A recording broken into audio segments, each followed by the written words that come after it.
Welcome to Whispered Fear, where the darkness whispers secrets that will make your blood run cold. Tonight, we're diving into a story so eerie, it'll leave you checking the shadows and questioning every creak in your home. Before we descend into this nightmare, please hit that subscribe button and join the Whispered Fear family.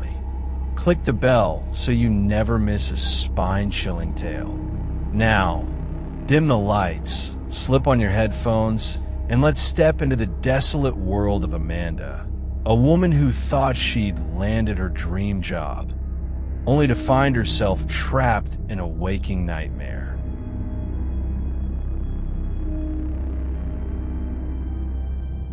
The winding dirt road stretched endlessly before Amanda's headlights, a narrow ribbon of dust cutting through the pre-dawn gloom. The surrounding forest loomed like a silent jury, its trees clawing at the sky, their branches swaying in a wind she couldn't hear from inside her car. It was her first day at her new job, and the isolation of the route was already gnawing at her nerves. The scenery might have been breathtaking in daylight, lush greenery, rolling hills, but at 5 a.m., it felt like driving into the mouth of some ancient, forgotten beast. The office building emerged abruptly, a sterile, angular structure that looked as if it had been ripped from a city skyline and abandoned in the heart of a national park. Its clean, glass facade gleamed unnaturally, untouched by the vines and moss that clung to the dilapidated cabins and security station she'd passed earlier. It was jarring, like a spaceship stranded in a wilderness that wanted nothing to do with it. Only one other car, a dusty sedan, sat in the sprawling parking lot. Amanda parked beside it, her heart thudding with a mix of excitement and exhaustion from the long commute. Carrying her work bag, she approached the glass entrance, catching her reflection, long, curly hair, a sharp black skirt suit, and a face that betrayed the weariness of months spent job hunting. She was grateful to finally have a job, but the eerie stillness of the place set her on edge. The security station inside was empty, its monitors dark, metal detectors silent, and scanners idle. "Hello," she called, her voice echoing in the hollow space. "Coming," a gravelly voice responded. From the far end of the room, a middle-aged woman appeared, her unkempt black and gray hair spilling over a dark blue jacket. She swiped an ID card, and a green light flashed as the inner doors unlocked. Dragging a wheeled suitcase, she approached Amanda. "You must be Amanda," she said, extending a hand. "Nice to meet you," Amanda replied, shaking it. "And you are?" The woman ignored the question, rummaging through her jacket pockets until she produced an ID card with Amanda's name and photo. "You'll need this," she said, her tone clipped. "Don't lose it. Can't open the door without it. The payroll system tracks when you swipe in and out, so don't forget, swipe in by your start time. Don't swipe out until you're done. How about a go?" Confused, Amanda frowned. I'll go inside and meet the team then." The woman let out a sharp, sardonic laugh. "You haven't heard? Everyone else is gone. Laid off. Whole building. I'm just here to grab my last things and hand you your card." "What?" Amanda's voice cracked with shock. "Yep," the woman said, nodding. "You're the lucky one. Slipped through the cracks during the security check limbo. Everyone else got canned or had their offers pulled. You've got the whole place to yourself." She picked up her suitcase, dragging it toward the exit. "My advice? Keep your head down. Don't make waves. If you're lucky, no one important will notice you're here. Best of luck, Amanda." With that, she loaded her belongings into the sedan and drove off, leaving Amanda alone in the silent parking lot. Dumbfounded, Amanda set up at a corner desk in a vast open office, its long windows offering a view of the dense woods outside. The room was a graveyard of empty cubicles, each one a silent testament to the co-workers she'd never meet. She booted up her computer, The hum of the machine, the only sound in the cavernous space. As she logged in, the reality sank in. She was alone in a building meant for dozens, maybe hundreds.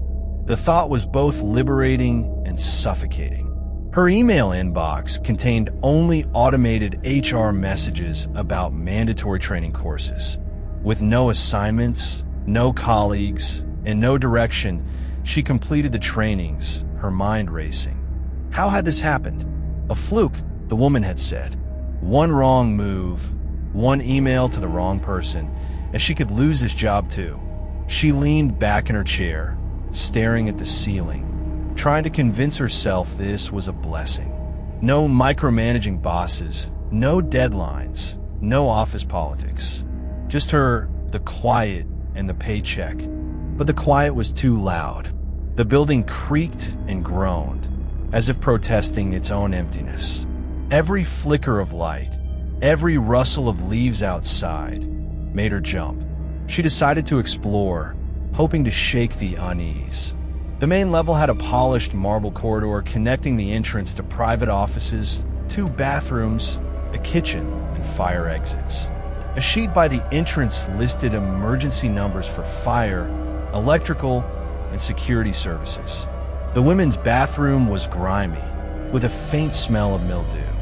The kitchen was worse, cramped, gloomy, with a flickering fluorescent light that buzzed like a dying insect. Paper birthday plates sat abandoned on a table, and the fridge held lunchboxes and frozen meals left behind by the laid-off staff. No custodian had been here in weeks. Upstairs, a walkway overlooked the main floor, connecting to larger, emptier offices.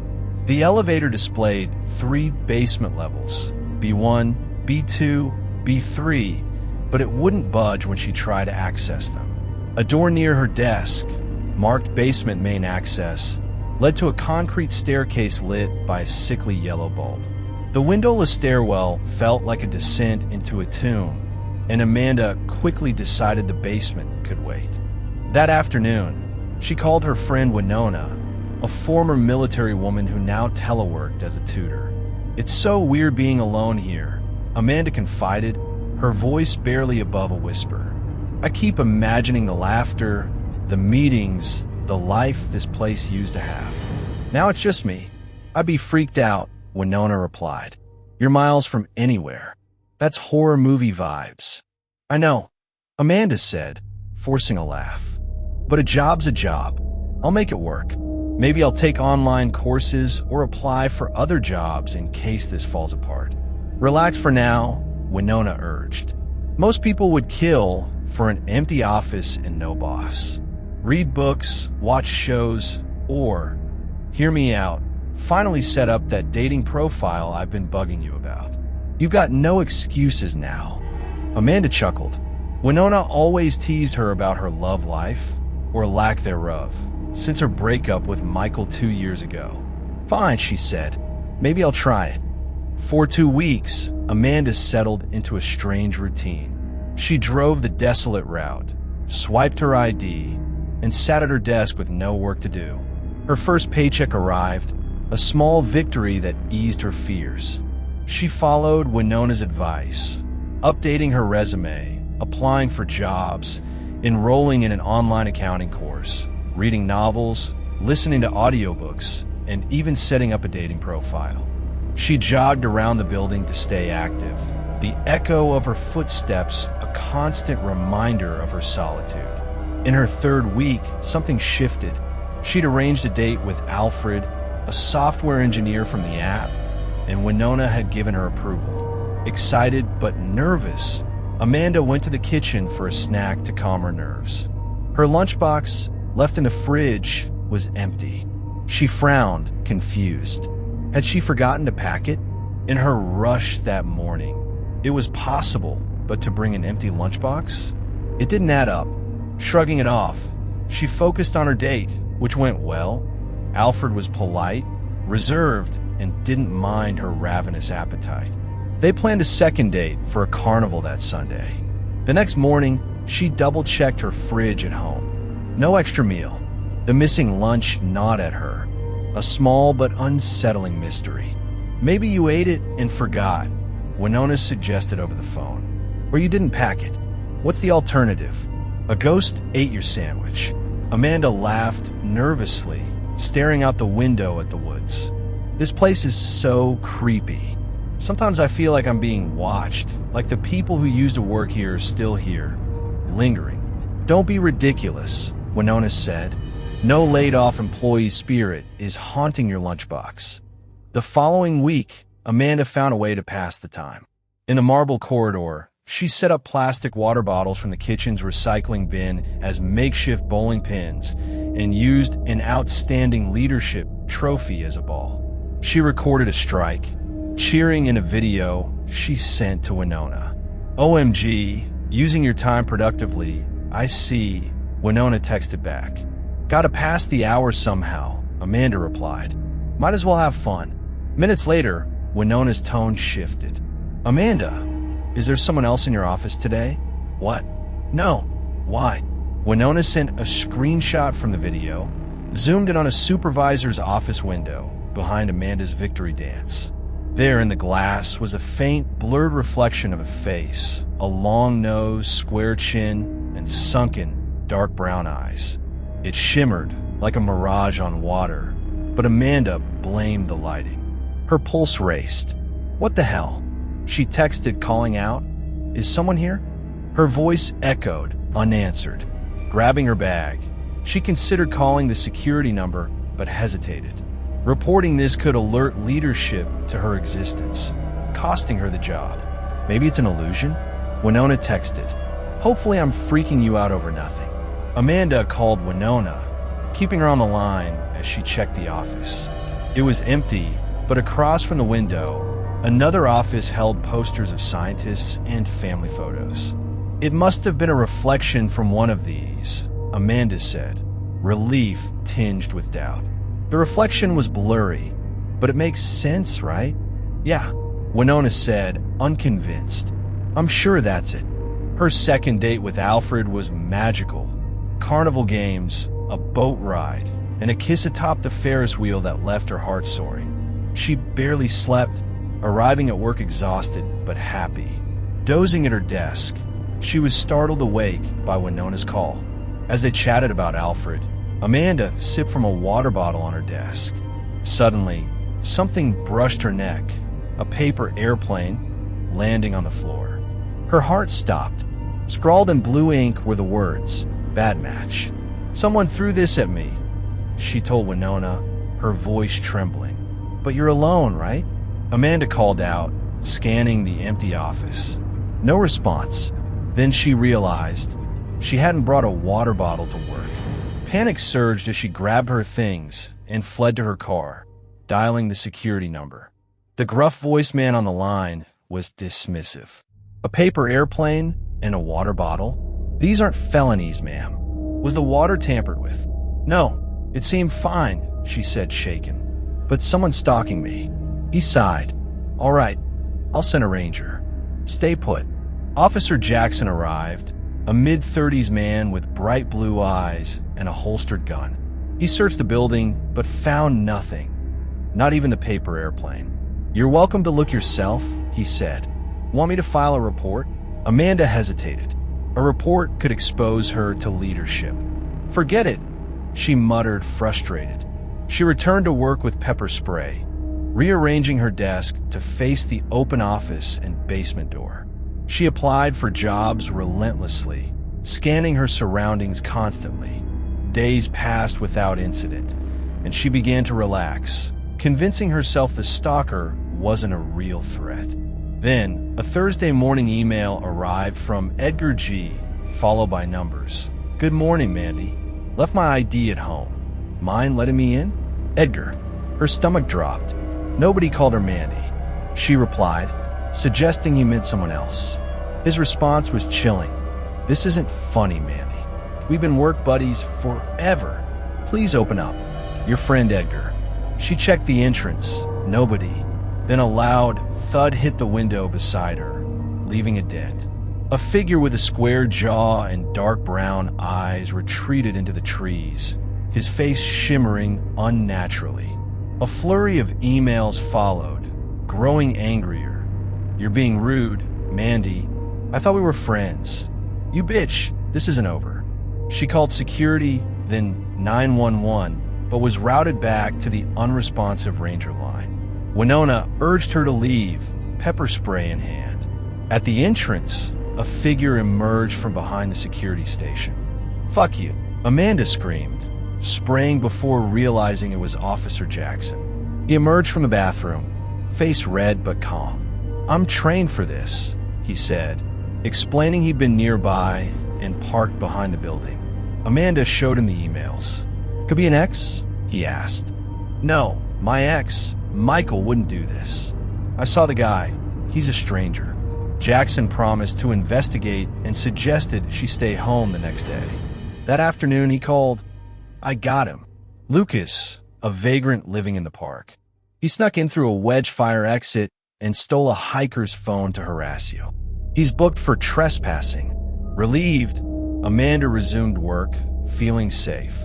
Her date with Alfred was perfect, and she slept soundly in his arms. But by Tuesday, her mood soured. Alfred hadn't texted back, and a tough job interview left her drained. That evening, she celebrated a new job offer with Winona, drafting her resignation. The next morning, hungover, she returned to work. Returning from the bathroom, she found her phone, ID, and keys missing. New emails from Edgar G. appeared, getting a new job without telling her colleague. "Just a prank. Come and get it." Attached were photos of her items in room B315, a basement storage room.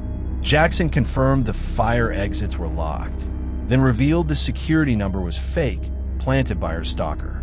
The lights went out, and his voice echoed from the corridor. "Told you I'd be here soon, Mandy." His face shifted, long nose and dark eyes morphing into Jackson's blue-eyed features. Amanda leapt over her desk, racing to the basement. At B315, she tripped a wire, and a body fell from the closet. Alfred, dead, with bad match taped to his chest. Another room held Michael's corpse, her ex, stashed in a closet. The walls were plastered with photos of her, working, napping, unaware of being watched. Jackson's voice taunted her.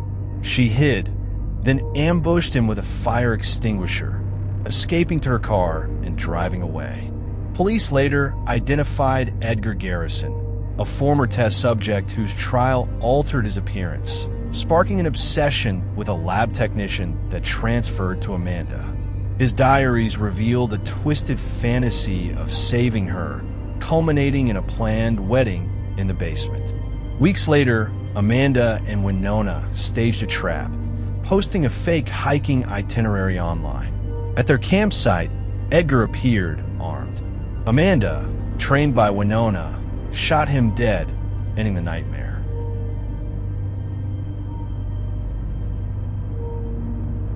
That was The Haunted Office, a tale of isolation and terror that'll haunt you long after the screen goes dark. If this story chilled you to the bone, smash that like button, share it with your bravest friends, and subscribe to Whispered Fear for more horrifying tales every week. Click the bell to stay in the loop and tell me in the comments, would you dare work alone in that empty office? Sleep tight if you can.